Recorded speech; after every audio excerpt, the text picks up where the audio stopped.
오늘 말씀의 제목을 따라해 보겠습니다. 쇠사슬을 푸는 합심 기도의 능력. 여러분은 살아가면서 마치 쇠사슬에 온몸이 묶인 것 같이 정말 내가 해결할 수 없는 그런 어려운 문제를 만난 적이 없었습니까? 아무리 생각해봐도 빠져나갈 수 있는 방법이 보이지 않는 그런 상황을 만난 적은 없었습니까? 저도 말씀을 준비하면서 과거를 생각할 때 고비고비 어려웠던 일들, 위기의 순간들도 기억이 났습니다. 오늘 본문을 보니까 사도 베드로가 바로 이러한 상황을 만났습니다. 당시 유다를 다스렸던 헤롯 왕 아그리파 1세가 그 유대의 백성들의 인기를 얻으려고 그들이 무엇을 좋아할까 생각하다가 바로 그들이 싫어하는 이 그리스도 예수 믿는 사람들을 박해해야겠다 생각이 들었습니다. 특별히 초대교회를 이끌어갔던 지도자들을 박해하면 되겠다 싶어서 그래서 먼저 사도 요한, 12제자 중에 하나인 사도 요한의 형이었던 사도 야고보를 잡아서 칼로 그를 죽였습니다. 그랬더니 유대인들의 반응이 너무 좋은 거예요. 그러니까 이번에는 더 거물인 베드로를 잡아서 죽여야겠다. 그래서 이번에는 베드로를 잡으려고 합니다. 1절에서 3절을 제가 읽겠습니다. 그때에 헤롯 왕이 손을 들어 교회 중에서 몇 사람을 해하려 하여 요한의 형제 야고보를 칼로 죽이니 3절 유대인들이 이 일을 기뻐하는 것을 보고 베드로도 잡으려고 할세 때는 무교절 기간이라 그랬어요. 야고보, 베드로 다 예수님의 12제자였고 사도였습니다. 초대교회의 기둥 같은 분들인데 이들을 정말 죽이고 야고보는 죽였고 베드로마저도 만일 죽인다 그러면 초대교회는 얼마나 큰 어려움을 당하게 될지 모르는 것이죠. 기둥 같은 존재가 뽑아지는 것입니다. 그런데 그 베드로를 잡아서 옥에 가뒀는데 야고보는 곧바로 죽였지만 베드로는 곧바로 죽이진 않았어요. 잠시 감옥에 가다 두었습니다. 왜 그랬습니까? 바로 그때가 유월절 기간이었기 때문입니다. 유월절은 한 일주일 정도 지키고 무교절이라고 표현하는데 같은 것이죠. 일주일 동안 정도 가장 큰 행사입니다. 세계에서 수십만 명의 사람들이 예루살렘으로 몰려오고 아주 큰 잔치가 벌리죠. 이 기간에 만일 베드로를 잘못 처형했다가는 역풍이 불거나 밀란이 일어날 수도 있는 어려움이 있었고 특별히 유대인들은 이 6.25절 기간이나 이런 절기 때 사형을 하거나 피를 뿌리는 것을 원하지 않았습니다. 그래서 헤롯 왕이 베드로를 일주일 동안 잡아두었다가 6월절이 끝나면 그를 빼서 이제 죽이려고 했던 것입니다. 그래서 혹시라도 베드로가 도망가지 못하도록 철통 같은 경계를 세웠습니다. 4절 말씀을 같이 읽겠습니다. 시작. 잡음에 옥에 가두어 군인 내식인 내패에게 맡겨 지키고 6월절 후에 백성 앞에 끌어내고자 하더라. 아멘. 군인 4명, 로마 군인 4명씩 네 조직을 만들어서 돌아가면서 계속해서 베드로를 감시하는 겁니다. 심지어는 잘 때도 베드로 옆에서 2명의 군인이 있었고 그 감옥 바깥에서도 파수를 지키고 있었어요. 6절을 보면 이렇게 묘사하고 있습니다. 헤롯이 잡아내려고 하는 그 전날 밤에 베드로가 두 군인 틈에서 두 쇠사슬에 매여 누워 자는데 파수꾼들이 문 밖에서 옥을 지키더니 그랬어요. 아무리 봐도 베드로는 희망이 없었습니다. 다음 날이면 이제 헤롯이 그를 끄집어내서 죽이려고 하는 사형이 집행될 시간이 다가오고 있었습니다. 그런데 베드로의 손에는 쇠사슬 2개가 묶여져 있었고 양쪽에는 군인들이 안에서 지키고 있었고 밖에서도 파수꾼들이 지키고 있었어요. 마지막에는 최종적으로 쇠문이 또 경계를 하고 있었습니다. 도무지 빠져나갈 수 없는 구조였습니다. 사랑하는 여러분, 베드로와 초대교회 지금 성도들이 만난 것 같이 도무지 해결 방안이 보이지 않는 여러분의 문제는 무엇이 있습니까? 시간이 지나면 사형을 받아야 될 베드로와 같이 마치 시한폭탄이 터질 것 같이 우리를 기다리고 있는 것 같은 그런 어려운 문제들은 절망적인 문제는 무엇입니까? 그러한 문제는 저와 여러분의 어떤 개인적인 문제일 수도 있고 우리 교회와 가정이나 이 공동체가 같이 만나는 문제일 수도 있습니다. 여러분은 그런 문제를 어떻게 해결할 수 있겠습니까? 오늘 본문에서 베드로는 이 어려움을 어떻게 해결했을까요? 놀랍게도 베드로 자신은 별로 이 죽음에 대해서 크게 걱정하지 않은 것 같아요. 우리 같으면 다음날 사형이라 그러면 잠도 잘 안 올 것 같은데 베드로는 그냥 쿨쿨 자고 있습니다. 그는 아마 이 생사를 초월한 어떤 마음이 있던 것 같습니다. 자기의 절친했던 그 제자 야고보가 먼저 죽었어요. 그 야고보와 요한과 베드로 3명은 12제자 중에서도 가장 핵심적인 제자입니다. 예수님이 늘 3명을 데리고 다녔거든요. 그 중에서 야고보 사도가 그렇게 금방 첫 번째로 순교를 당할 줄은 몰랐죠. 베드로 생각하기에 야고보도 갔는데 나라고 해서 뭐 별게 있겠느냐, 나도 언제든지 갈 수 있겠구나. 그리고 그가 죽음 이후에 오히려 내가 사랑하는 예수님이 기다리고 있는 저 천국에 나도 가면 되겠지, 그런 마음이 있지 않았나 싶습니다. 어쨌든 베드로는 별로 그렇게 큰 고통 가운데 있는 것 같지 않고 평안한 마음으로 지금 자고 있었어요. 그런데 문제는 베드로 자신은 이럴지 몰라도 초대교회 성도들이 이제 문제였던 것이죠. 이 베드로는 그들에게 선한 목자입니다. 예수님이 가시면서 베드로와 사도들에게 이 교회들을 맡겼죠. 그들에게 말씀을 가르치고 복음을 전하고 아픈 자들을 고치고 정말 예수님이 맡겨주신 양들을 목양했던 이 베드로가 떠난다면 지금 마치 그 건물의 기둥이 무너지듯이 성도들은 너무나 이 충격이 견딜 수 없는 것이죠. 야고보 사도도 갔는데 베드로 사도까지 간다 그러면 안 됩니다. 하나님, 베드로 사도만은 절대 안 됩니다. 죽으면 안 됩니다. 이런 절박한 마음들이 초대교회 성도들에게 있었던 것입니다. 하지만 현실은 베드로는 빠져나올 수 없는 환경이었고 일주일의 시간이 거의 다 지났고 이제 내일이면 베드로 사도도 야고보 사도처럼 이제는 순교할 수밖에 없는 상황이었습니다. 이럴 때 초대교회가 했던 것은 무엇입니까? 그것이 바로 합심하여 베드로를 위해서 간절히 기도했다는 것입니다. 5절 말씀을 같이 읽겠습니다. 시작. 이에 베드로는 옥에 갇혔고 교회는 그를 위하여 간절히 하나님께 기도하더라. 아멘. 다시 한번 읽겠습니다. 이에 베드로는 옥에 갇혔고 교회는 그를 위하여 간절히 하나님께 뭐 됐다고요? 예, 간절히 하나님께 그를 위하여 기도하였다. 할렐루야. 바로 이것입니다. 교회가 할 수 있는 최선의 방법은 정치력을 발휘해서 헤롯을 설득하는 것도 아니었고 물질을 사용하여 간수들을 뇌물을 먹여서 풀려나는 것도 아니었습니다. 교회는 간절히 그를 위하여 기도하였다. 합심하여 온 교회 성도들이 개개인적으로도 기도했겠지만 교회가 기도했다고 말하고 있어요. 교회적으로 같이 기도한 줄로 믿습니다. 어떤 식으로 구체적으로 기도했는지를 12절 말씀을 보면 잘 나오는데 12절도 같이 읽겠습니다. 시작. 깨닫고 마가라는 요한의 어머니 마리아의 집에 가니 여러 사람이 거기에 모여 기도하고 있더라. 할렐루야.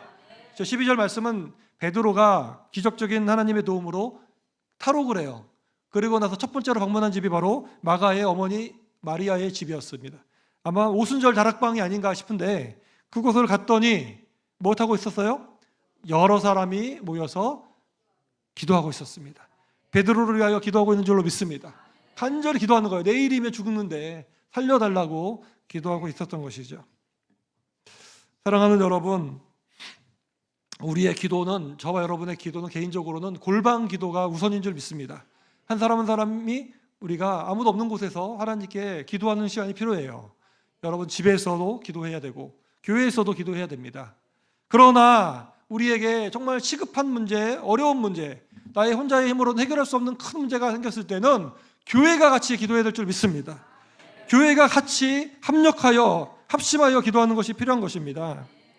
예를 들어 우리 지지난주 토요일에 임직 감사 예배를 드렸습니다.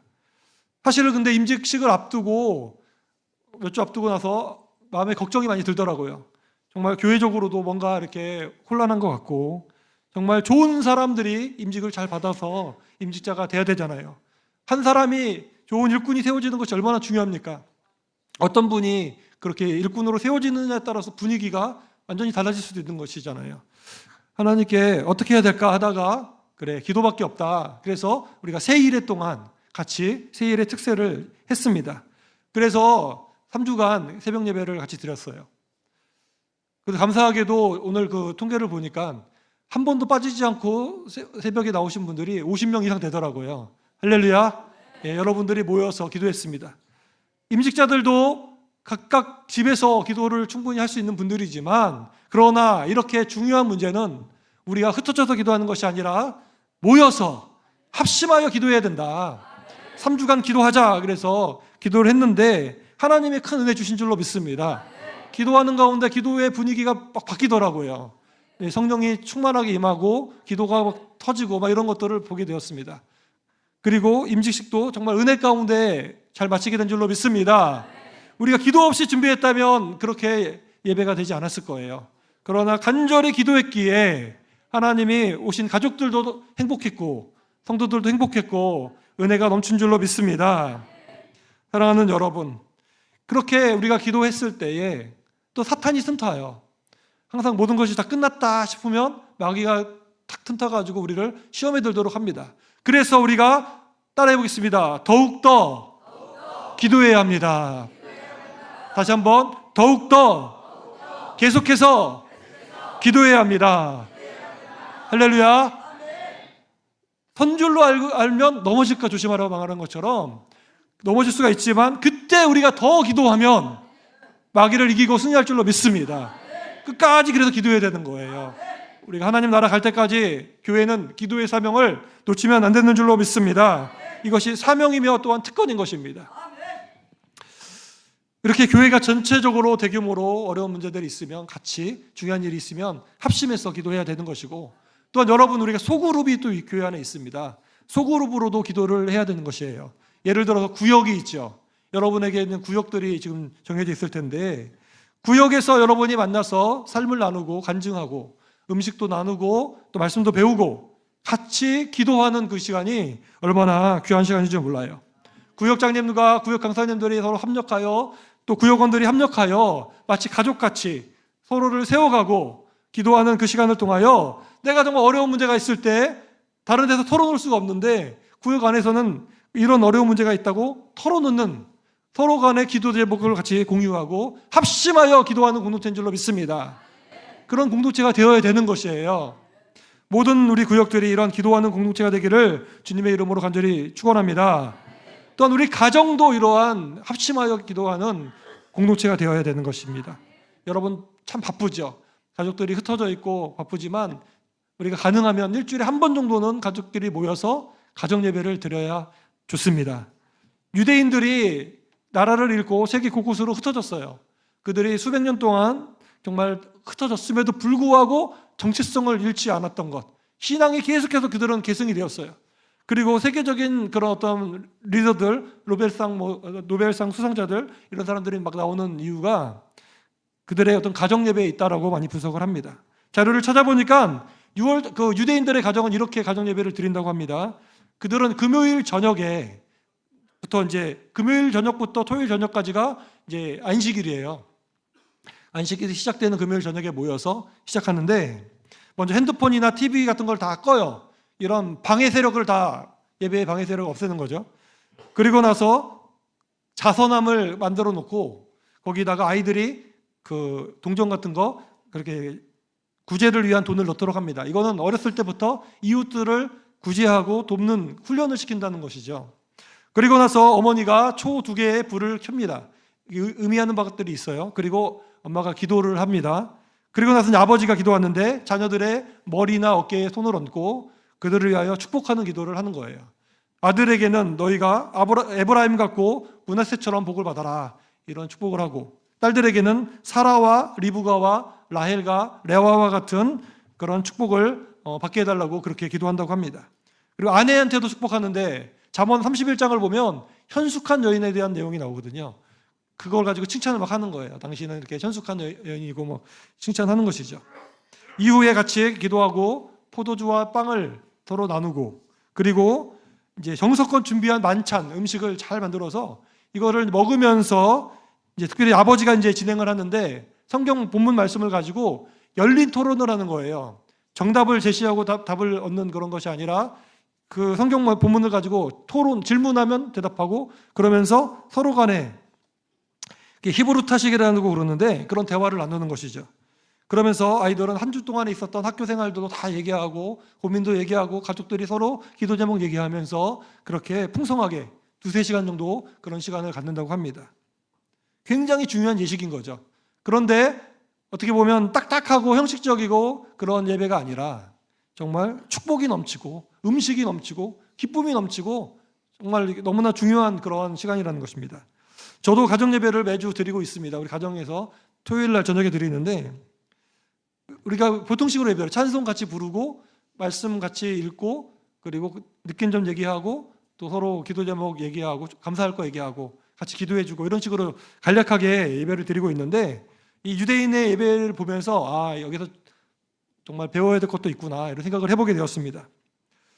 가정 예배가 그냥 엄격하고 지루하고 훈계가 넘치는 그런 시간이 아니라 축복이 넘치고 기쁨이 넘치고 맛있는 음식이 있고 서로 간에 행복한 그런 시간이 되어서 아이들이 예배라는 것은 정말 좋은 것이구나 그런 생각을 할 수 있도록 만드는 것이죠. 어쨌든 이런 시간을 통해서 가정 예배를 통해서 무엇이 중요합니까? 같이 기도 제목을 나누고 같이 함께 합심하여 기도하는 시간이 필요하다는 것입니다. 마태복음 18장 19절과 20절 같이 읽겠습니다. 시작. 다시 너희에게 이르노니 너희 중에 두 사람이 땅에서 합심하여 무엇이든지 구하면 하늘에 계신 내 아버지께서 그들을 위하여 이루게 하시리라. 두세 사람이 내 이름으로 모인 곳에는 나도 그들 중에 있느니라. 아멘. 예수님 말씀이죠. 너희 중에 두 사람이나 세 사람이 예수님의 이름으로 모여 합심하여 기도하면, 예수님의 이름으로 기도하면 무엇이든지 응답하여 주시겠다. 합심 기도의 능력을 보여주신 줄로 믿습니다. 혼자의 기도도 힘이 있지만 두 사람, 세 사람 뜻을 모아 기도하는, 그리고 정말 우리 오늘 예배 시간에 모이신 여러분과 같이 다 같이 교회가 모여서 기도할 때에 그 하나님께서는 그 기도에 더 크게 역사하실 줄로 믿으시기를 바랍니다. 그래서 우리 합심하는 기도가 끊이지 않고 지속되어야 될 것입니다. 오늘 본문에서 교회가 베드로를 위해서 합심해서 기도했을 때 어떤 일이 일어나게 되었습니까? 먼저 주님의 천사가 베드로에게 나타나서 그의 손에 묶여있던 쇠사슬을 푸셨습니다.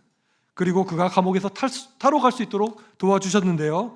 7절과 8절 말씀 제가 읽겠습니다. 호련히 주의 사자가 나타나매 옥중에 광채가 빛나며 또 베드로의 옆구리를 쳐 깨워 이르되 급히 일어나라 하니 쇠사슬이 그의 손에서 벗어지더라. 천사가 이르되 띠를 띠고 신을 신으라 하거늘 베드로가 그대로 하니 천사가 또 이르되 겉옷을 입고 따라오라 한대 그랬어요. 여러분, 천사가 나타나서 자고 있는 베드로의 옆구리를 쳐가지고 깨웠습니다. 그랬더니 손에 뭐가 풀어졌어요? 그럼 묶고 있던 그 강력한 쇠사슬이 벗어진 줄로 믿습니다. 그리고 옷을 입히고 입으라고 한 후에 그를 데리고 나간 거예요. 첫 번째 초소도 통과, 두 번째 초소도 통과, 마지막에는 마지막 담에 있는 쇠문이 있는데 저절로 문이 확 열린 거예요. 있을 수 없는 기적들이 일어난 줄로 믿습니다. 사랑하는 여러분, 우리의 힘으로는 도무지 벗길 수 없는 쇠사슬이 있어요. 쇠사슬 같은 어려운 문제들이 우리에게 있습니다. 그것은 죄악의 쇠사슬일 수도 있어요. 내가 도무지 끊지 못하는 죄들, 정말 나를 힘들게 만들고 하는 그런 죄들, 그런 것들도 있고, 또 어려운 환경과 때로는 질병과 여러 가지 문제의 그런 쇠사슬도 있습니다. 아무리 머리를 써서 해결하려고 해도 해결이 되지 않는 그런 문제도 있을 수 있습니다. 하지만 우리는 할 수 없지만 하나님이 도와주시면 쇠사슬이 벗어나게 될 줄로 믿습니다. 모든 사람이 포기하고 베드로도 그냥 잠자고 있는 그 시점에서, 그러나 기도하는 그 합심 기도를 통하여 하나님이 일하신 줄로 믿습니다. 천사를 보내주셔서 그의 쇠사슬을 벗겨주셨습니다. 사랑하는 여러분, 합심 기도의 능력을 믿으시기를 바랍니다. 여러분, 야고보 사도가 먼저 죽었지만 야고보 사도 같은 경우는 합심해서 기도할 시간이 없었어요. 그냥 급격히 그냥 잡혀가지고 죽임을 당했죠. 그 앞에 스데반 집사님도 마찬가지죠. 그도 갑작스럽게 사람들이 돌을 들어가서 쳐서 죽여서. 그러나 베드로는 좀 예외였습니다. 그는 잡혔는데 6월절 기간이라는 기간을 일주일 정도를 그 기간이 주어졌고 교회는 그를 위하여 간절히 기도할 수 있었어요. 어쩌면 이것은 우리에게 주는 교훈일 수 있습니다. 교회가 어떤 중요한 문제를 놓고 간절히 기도할 때에 어떠한 능력이 나타나느냐를 우리에게 보여주는 그런 본보기가 된 것인 줄로 믿습니다. 우리 앞에 있는 어려운 문제들을 정말 아무리 생각해도 답이 나오지 않는 문제들, 그래서 기도하면서도 과연 될까라고 하는 문제들조차도 우리가 합심하여 기도할 때에 하나님은 우리의 생각을 뛰어넘어서 가장 좋은 방법으로 응답하여 주실 줄로 믿으시기를 바랍니다.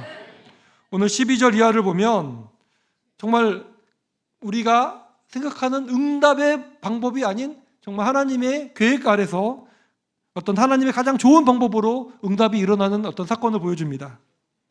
베드로가 감옥에서 나왔는데 정신을 차리고 나니까 길에 있는 거예요. 그래서 기도하고 있는 그 집을 찾아갑니다.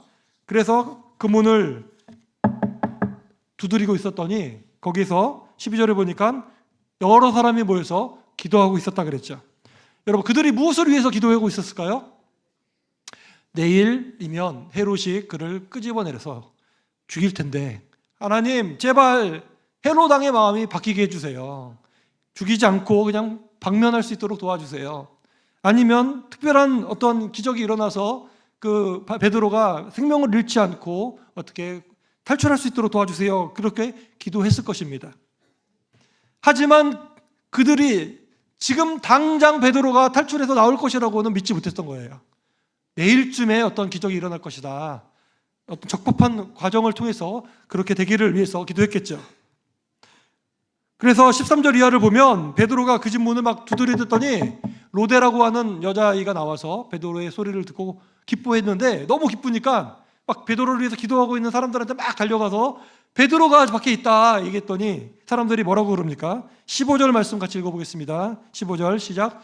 그들이 말하되 내가 미쳤다 하나 여자아이는 힘써 말하되 참말이라 하니 그들이 말하되 그러면 그의 천사라 하더라. 아멘. 여러분, 기도하는 사람들이 지금 기도하고 있는데 믿고 있습니까? 안 믿고 있는 거예요. 베드로가 탈출할 것이라고는 전혀 기대하지 않고 있는 거예요. 탈출했다고 지금 말하고 있는데 미쳤다 너가, 너 제정신 아니다 이렇게 뭐라고 하고 있는 것입니다. 그렇게 그들이 바랬던 방법이 있던 거죠. 제가 말씀드렸다시피 내일 적법한 어떤 과정을 통해서 그렇게 되지 않을까라고 하는 기대, 그런 기대가 있었던 것입니다. 어쩌면 이러한 기도자들의 모습은 저와 여러분의 어떤 모습과도 흡사하지 않을까 싶습니다.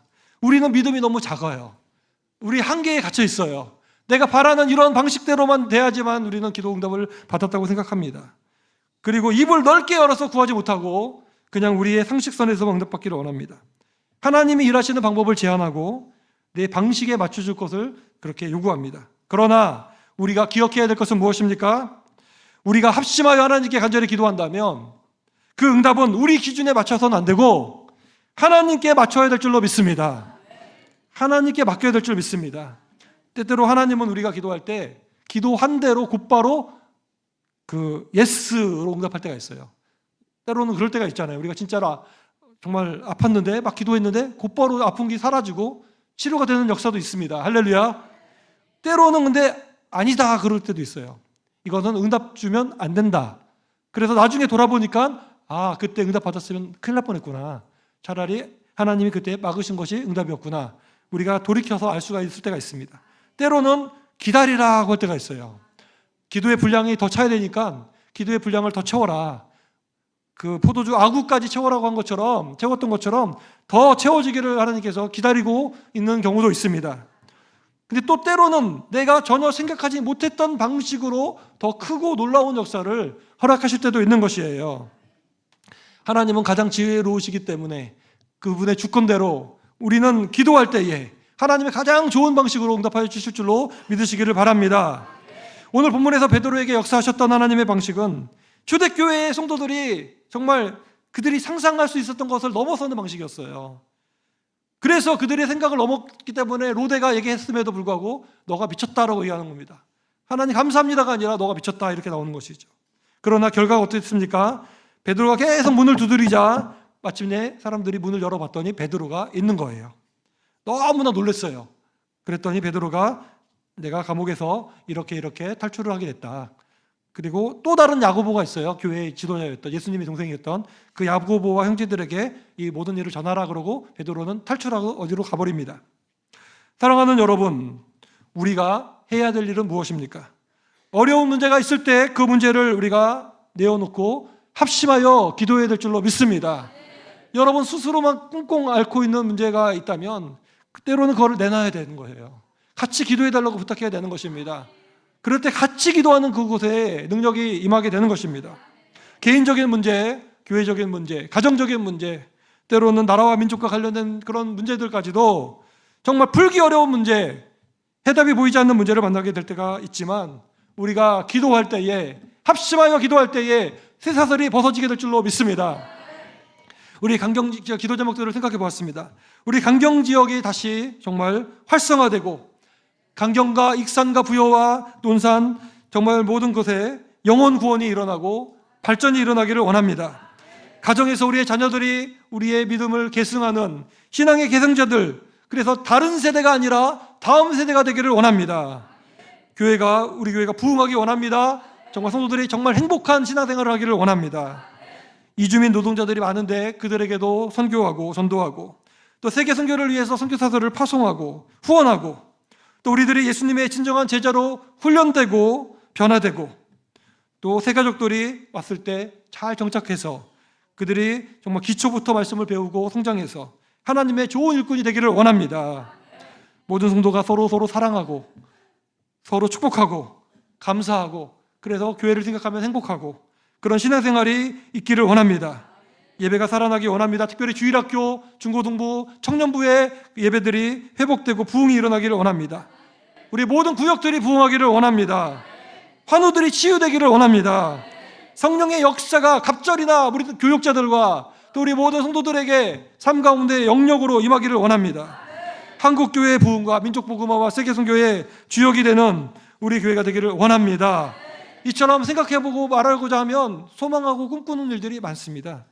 이러한 커다란 우리 비전뿐만 아니라 여러분 각자에게 우리에게 주어진 여러분의 개인적인 어려운 문제들, 또 여러분의 어떠한 물질의 문제, 관계의 문제, 건강의 문제, 자녀손들에 대한 문제들 역시 여러분 많이 있을 것입니다. 이 모든 것은 우리가 합력하여 같이 기도해야 될 기도 제목인 줄로 믿습니다. 어떤 분들은 기도만 하면 무슨 소용이 있느냐라고 얘기하지만 기도를 하지 않으면 우리의 힘으로만 해야 되지만 기도를 하면 하나님이 움직이십니다. 하나님이 일하실 때에 우리가 풀 수 없는 쇠사슬이 풀어지는 것입니다. 우리가 열 수 없는 옥문이 열리는 것입니다. 기도의 능력을 믿으시기를 바랍니다. 그것이 곧 하나님의 능력을 믿는 것입니다. 그러므로 정말 중요한 문제들을 우리가 앞으로 계속해서 많이 기도할 텐데 우리 합심해서 기도해서 우리 한 사람 한 사람 여러분 하나님의 능력을 체험하시기를 원합니다. 쇠사슬이 다 벗어지기를 원합니다. 그래야 하나님께 영광 돌릴 수 있는 우리 교회와 성도님들 다 되시기를 주님의 이름으로 간절히 축원합니다.